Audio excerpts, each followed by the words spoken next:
Study IQ IAS, अब तैयारी हुई अफोर्डेबल। ये हैं अरावलीज और ये हैं हिमालयाज। दोनों में आपको क्या फर्क नजर आता है? दोनों ही फोल्ड माउंटेन्स तो हैं, लेकिन एक ओल्ड फोल्ड माउंटेन है और एक यंग। जहां हिमालयाज के नीचे आज भी दो टेक्टोनिक प्लेट्स एक दूसरे से टकरा रही हैं, वहीं अरावलीज के नीचे ये टकराव बिलियंस ऑफ साल पहले हुआ था, लेकिन अब ये बंद हो गया है, जिसकी वजह से विंड्स, रनिंग वाटर एक्सेट्रा जैसे इरोसिव एंड वेदरिंग एजेंट्स ने अरावलीज को टर्न डाउन कर दिया है। तो दोस्तों, क्वेश्चन ये उठता है कि ये सब हमें पता कैसे चला, यानी कि टेक्टोनिक प्लेट्स होती क्या हैं और ये मूव क्यों करती हैं और इनके बारे में हम कैसे जानते हैं। चलिए दोस्तों, इस ब्यूटीफुल जर्नी को शुरू करते हैं। प्लेट टेक्टोनिक्स थ्योरी अर्थ के इंटीरियर को समझाने का एक रेवोल्यूशनरी स्टेप रहा, जिसमें कई साइंटिस्ट का बड़ा योगदान रहा। सबसे पहले एल्फ्रेड वेगनर ने 1912 में कॉन्टिनेंटल ड्रिफ्ट थ्योरी दी, जिसमें उन्होंने कॉन्टिनेंट्स की मूवमेंट का आइडिया दिया, पर मैकेनिज्म नहीं दे पाए। और इस टॉपिक पर हम stand alone video already publish कर चुके हैं, चैनल को जाकर जरूर चेक करें। फिर आर्थर होम्स ने 1920s में मेंटल कन्वेक्शन का आइडिया दिया, जिससे कॉन्टिनेंट्स की मूवमेंट का रीजन समझ में आया। मिड 20th सेंचुरी आते आते मॉरिस एविंग ने ओशन फ्लोर की एक्सप्लोरेशन में इंपॉर्टेंट रोल प्ले किया, जिससे हमें मिड ओशियानिक रिजेस का पता चला। हैरी हेस ने 1960s में सी फ्लोर स्प्रेडिंग का आइडिया प्रपोज किया, जिसे ओशन क्रस्ट की फॉर्मेशन और कॉन्टिनेंट मूवमेंट का प्रोसेस समझ आया। रॉबर्ट्स एस डाइट्स ने sea floor spreading term coin किया। और दोस्तों, इस टॉपिक पर भी हम एक stand alone video already publish कर चुके हैं, इस चैनल को चेकआउट जाकर जरूर करें। नेक्स्ट दोस्तों, मैरी थार्प और ब्रूस हेजन ने ओशन फ्लोर मैप्स बनाए और रिफ्ट वैलीज का पता लगाया, जो सी फ्लोर स्प्रेडिंग का एविडेंस थे। फ्रेड वाइन और ड्रमॉन्ड मैथ्यूज ने 1963 में मैग्नेटिक स्ट्रिपिंग डिस्कवर की, जिससे सी फ्लोर स्प्रेडिंग थ्योरी और मजबूत हुई। लॉरेंस मॉर्ले ने भी इस आइडिया को सपोर्ट किया। जे ट्यूजो विल्सन ने ट्रांसफॉर्म फॉल्ट्स और हॉटस्पॉट का कॉन्सेप्ट दिया। डैन मैकेंजी और डब्ल्यू जेसन मॉर्गन ने मैथमेटिकल मॉडल्स बनाए और मेंटल प्लूम्स का आइडिया दिया। जेवियर ली पिचॉ ने 1968 में पहला comprehensive plate tectonic model propose किया और वॉल्टर एल्सेयर ने जियो डायनामो थ्योरी के माध्यम से इस प्रोसेस को समझने में मदद। और इन सभी के योगदान से जन्मी प्लेट टेक्टोनिक्स थ्योरी और अर्थ के इंटीरियर के बारे में हमारी आज के मॉडर्न व्यूज, जिसके अकॉर्डिंग मेंटल में कन्वेक्टिव करंट्स की वजह से टेक्टोनिक प्लेट्स मूव करती हैं। तो चलिए दोस्तों, सबसे पहले समझते हैं कि ये टेक्टोनिक प्लेट होती क्या है इस मॉडर्न थ्योरी के अकॉर्डिंग। देखिए, टेक्टोनिक प्लेट अर्थ की आउटर लेयर यानी कि लिथोस्फीयर के बड़े बड़े रिजिड टुकड़े होते हैं, जो नीचे के सॉफ्टर और सेमी फ्लूइड लेयर एस्थेनोस्फीयर के ऊपर फ्लोट करते हैं, जहां कन्वेक्टिव करंट्स के कारण ये प्लेट्स धीरे धीरे मूव करती हैं। ये प्लेट्स कॉन्टिनेंटल और ओशियानिक क्रस्ट दोनों को इंक्लूड करती हैं और इनकी मूवमेंट के कारण ही अर्थक्वेक्स, वोल्केनोज, माउंटेन्स का, फोल्ड माउंटेन्स का फॉर्मेशन और ओशन बेसिन्स का क्रिएशन होता है। टेक्टोनिक प्लेट्स इन कन्वेक्टिव करंट्स की वजह से हर साल लगभग 1 से 10 सेंटीमीटर तक मूव करती हैं। सबसे फास्ट मूविंग प्लेट जैसे पैसिफिक प्लेट, जो लगभग 10 सेंटीमीटर पर ईयर की स्पीड से मूव कर रही है, जबकि नॉर्थ अमेरिकन प्लेट सिर्फ 2.3 सेंटीमीटर पर ईयर के रेट पर मूव करती है। एक बात यहाँ और समझने वाली है कि टेक्टोनिक प्लेट्स में कॉन्टिनेंटल और ओशियानिक क्रस्ट दोनों होती हैं। एग्जाम्पल के तौर पर यूरेशियन प्लेट में यूरोप और एशिया की कॉन्टिनेंटल पार्ट है और अटलांटिक ओशन के नीचे का ओशनिक पार्ट भी। जहाँ दो प्लेट्स आपस में इंटरैक्ट करती हैं, वहां प्लेट मार्जिन्स क्रिएट होते हैं। दोस्तों, यहां आपको मैं ये भी बता दूं कि प्लेट बाउंड्री और प्लेट मार्जिन्स में भी फर्क होता है। देखिए, प्लेट मार्जिन्स थोड़ा ब्रॉड टर्म है और ये एक टेक्टोनिक प्लेट के आउटर एज या बॉर्डर को रेफर करता है। ये बाउंड्री के आसपास के एरिया को भी कवर करता है जहां प्लेट्स के इंटरैक्शन से असर होता है। वहीं प्लेट बाउंड्री वो स्पेसिफिक जगह होती है जहां दो टेक्टोनिक प्लेट्स मिलती हैं। ये एक लाइन होती है जहां प्लेट्स एक दूसरे के साथ इंटरैक्ट करती हैं, यानी कि प्लेट बाउंड्री वो स्पेसिफिक जगह, एक लाइन होती है जहां प्लेट्स एक दूसरे के साथ टकराती हैं या फिर ऑपोजिट डायरेक्शन में जाती हैं या फिर स्लिड पास्ट ईच अदर होती हैं। और इन्हीं इंटरैक्शन से 3 मेजर टाइप की बाउंड्रीज क्रिएट होती हैं: डाइवर्जेंट, कन्वर्जेंट और ट्रांसफॉर्म। डाइवर्जेंट प्लेट बाउंड्री, जिसे कंजर्वेटिव बाउंड्री भी कहा जाता है, ये वो रीजन्स होते हैं जहां दो टेक्टोनिक प्लेट्स एक दूसरे से अलग हो रही होती हैं, यानी कि ऑपोजिट डायरेक्शन में मूव करती हैं, जिससे एस्थेनोस्फीयर में मैग्मा ऊपर आता है, सॉलिडिफाई होता है और नई क्रस्ट का फॉर्मेशन होता है। हेंस ये boundaries volcanic mid oceanic ridges और रिफ्ट वैलीज के साथ एसोसिएटेड होती हैं। एग्जाम्पल के तौर पर यूरेशियन और North American plate Atlantic ocean के नीचे एक दूसरे से दूर जा रही हैं, जिसकी वजह से मिडिल अटलांटिक रिज का नदर्न पार्ट क्रिएट होता है। इस टाइप की बाउंड्रीज को कंस्ट्रक्टिव प्लेट बाउंड्री इसलिए कहा जाता है क्योंकि यहाँ नई क्रस्ट बनती है।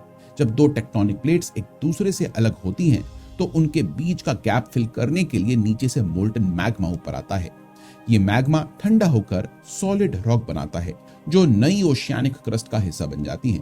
इस प्रोसेस के थ्रू अर्थ का सरफेस एक्सपैंड होता है, जिससे ओशन फ्लोर या लैंड का नया एरिया क्रिएट होता है और इसी वजह से इसे कंस्ट्रक्टिव प्लेट बाउंड्री कहते हैं, क्योंकि यहाँ नया मटेरियल कॉन्स्टेंटली ऐड होता रहता है, जिससे अर्थ के सरफेस का स्ट्रक्चर बढ़ता है। नेक्स्ट आते हैं दोस्तों कन्वर्जेंट बाउंड्री पर, जिन्हें डिस्ट्रक्टिव प्लेट बाउंड्री भी कहा जाता है। यहाँ प्लेट्स एक दूसरे की तरफ आती हैं और इन प्लेट्स के बीच कोलिजन होता है। डेंसिटी में अधिक प्लेट लाइटर प्लेट के नीचे डाइव करती है, जिसे सबडक्शन कहा जाता है। और इन्हीं प्लेट मार्जिन्स के अलोंग आपको फोल्ड माउंटेन्स, ट्रेंचेस और आइलैंड आर्क्स देखने को मिलती हैं। जैसे हिमालयस के अलोंग इंडियन प्लेट और यूरेशियन प्लेट टकरा रही हैं और इंडियन प्लेट यूरेशियन प्लेट से डेंसियर होने की वजह से उसके नीचे सबडक्ट कर रही है। और क्योंकि इस केस में एक प्लेट जो नीचे सबडक्ट कर रही है डिस्ट्रॉय होती है, इसलिए इन्हें हम डिस्ट्रक्टिव प्लेट बाउंड्री भी बोलते हैं। दोस्तों कन्वर्जेंट यानी कि डिस्ट्रक्टिव प्लेट बाउंड्रीज 3 टाइप्स की हो सकती हैं: ocean ocean convergence, ocean continent convergence और कॉन्टिनेंट कॉन्टिनेंट कन्वर्जेंस। तो चलिए नेक्स्ट आते हैं ट्रांसफॉर्म बाउंड्रीज पर, जिन्हें कंजर्वेटिव बाउंड्रीज कहा जाता है। और इनके अलोंग प्लेट्स एक दूसरे के साथ ना ही टकराती हैं ना ही दूर जाती हैं, बल्कि एक दूसरे के अलोंग स्लाइड करती हैं। जैसे सैन एंड्रियास फॉल्ट, जहां नॉर्थ अमेरिकन प्लेट और पैसिफिक प्लेट एक दूसरे के साथ हॉरिजॉन्टली स्लाइड करती है इंस्टेड ऑफ कोलाइडिंग और मूविंग अपार्ट। इन बाउंड्रीज पर प्लेट एक दूसरे से पैरेलल मूव करती हैं, जिससे शियरिंग मोशन क्रिएट होता है, यानी कि प्लेट्स एक दूसरे के साथ रब करती हैं, जिससे फ्रिक्शन और स्ट्रेन बिल्डअप होता है। इस टाइप की बाउंड्रीज पर ना तो न्यू क्रस्ट क्रिएट होती है जैसे डाइवर्जेंट बाउंड्रीज में होता है, और ना क्रस्ट डिस्ट्रॉय होती है जैसे सबडक्शन जोन्स में होता है। इसलिए इस बाउंड्री को कंजर्वेटिव बाउंड्री भी कहते हैं। दोस्तों इन सभी प्लेट बाउंड्रीज के बारे में हम डिटेल में बात करेंगे और वर्ल्ड में सभी मेजर एग्जांपल्स देखेंगे, लेकिन इसके लिए इस वीडियो पर टारगेट करते हैं एटलीस्ट 1000 लाइक्स के। तो चलिए दोस्तों वर्ल्ड की सभी मेजर और माइनर प्लेट्स पर नजर डाल लेते हैं। सबसे पहले बात करते हैं मेजर टेक्टोनिक प्लेट्स की। सबसे पहले है पैसिफिक प्लेट। ये सबसे बड़ी प्लेट है जो पैसिफिक ओशन को कवर करती है। नेक्स्ट है नॉर्थ अमेरिकन प्लेट। इसमें नॉर्थ अमेरिका, अटलांटिक ओशन का एक हिस्सा और साइबेरिया का कुछ पार्ट इंक्लूडेड है। वहीं south American plate south America और साउथ वेस्टर्न अटलांटिक ओशन को कवर करती है, और अफ्रीकन प्लेट अफ्रीका और उसके अराउंड ओशियानिक बेसिन्स को। फिर यूरेशियन प्लेट जिसमें यूरोप, एशिया, इंडिया और अरेबिया के अलावा और अटलांटिक और आर्कटिक ओशंस के कुछ पार्ट शामिल हैं। नेक्स्ट है एंटार्क्टिक प्लेट जो एंटार्क्टिका और उसके सराउंडिंग सदर्न ओशंस को कवर करती है। फिर है इंडो ऑस्ट्रेलियन प्लेट। इसको 2 सब प्लेट्स में डिवाइड किया जा सकता है। इंडियन प्लेट जो इंडिया और एडजेसेंट ओशियानिक क्रस्ट को कवर करती है, और ऑस्ट्रेलियन प्लेट जो ऑस्ट्रेलिया और उसके सराउंडिंग ओशियानिक क्रस्ट को कवर करती है। नेक्स्ट आते हैं माइनर प्लेट्स पर, जिनका साइज मेजर प्लेट से काफी कम होता है। सबसे पहले है कोकोस प्लेट। सेंट्रल अमेरिका के वेस्टर्न कोस्ट के पास पैसिफिक और कैरेबियन प्लेट के बीच में लोकेटेड है। फिर है नास्का प्लेट। साउथ अमेरिका के वेस्ट कोस्ट पर साउथ अमेरिकन प्लेट और पैसिफिक प्लेट के बीच में सैंडविच्ड है। फिर आती है कैरेबियन प्लेट जो कि कैरेबियन रीजन को कवर करती है। नेक्स्ट है अरेबियन प्लेट जो अरेबियन पेनिनसुला को लगभग कवर करती है। इसके बाद है स्कॉटिया प्लेट जो साउथ अमेरिकन और एंटार्क्टिक प्लेट्स के बीच सदर्न अटलांटिक ओशन में है। फिर है फिलीपींस सी प्लेट जो फिलीपींस के ईस्ट में पैसिफिक और यूरेशियन प्लेट के बीच लोकेटेड है। और लास्टली है जुआन डी फ्यूगा प्लेट जो western coast of North America के पास पैसिफिक और नॉर्थ अमेरिकन प्लेट के बीच एक छोटी सी ओशियानिक प्लेट है। तो दोस्तों ये होती हैं वर्ल्ड की सभी मेजर और माइनर प्लेट्स, और ये होती है प्लेट टेक्टोनिक्स थ्योरी की समाप्ति। नेक्स्ट वीडियो में हम सभी प्लेट बाउंड्रीज के बारे में डिटेल में समझेंगे और दुनिया के सभी एग्जाम्पल्स भी देखेंगे। तब तक के लिए नमस्कार, आपसे मुलाकात होगी नेक्स्ट वीडियो में। मैं आपको बता दूं कि ये टॉपिक यूपीएससी GS2, GS3 और एसए के लिए काफी इंपॉर्टेंट है। और अगर आप भी यूपीएससी की तैयारी कर रही हैं तो आपको भी अपना विजन लॉन्ग टर्म रखने की जरूरत है। दोस्तों आपको आज से ही जुटना होगा, आज से ही अपनी प्रिपरेशन स्टार्ट करनी पड़ेगी। यूपीएससी सिविल सर्विसेज एग्जाम एक ऐसा एग्जाम नहीं है जिसको आप सिर्फ 3 महीने में पढ़कर क्रैक कर पाएं। इसके लिए आपको लॉन्ग टर्म प्लानिंग की जरूरत है।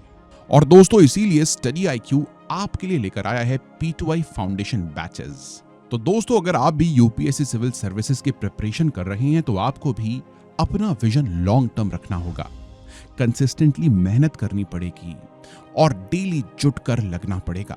देखिए ये एग्जाम ऐसा नहीं है जिसको आप सिर्फ 3 महीने में पढ़कर निकाल ले। और दोस्तों इसीलिए आपको कमिटमेंट करने की जरूरत है। और जो लोग कमिटमेंट कर सकते हैं उनके लिए स्टडी IQ लेकर आया है P2I फाउंडेशन बैचेस। दोस्तों इन बैचेस में एडमिशन लेकर आप अच्छे तरीके से अपनी प्रिपरेशन कर सकते हैं।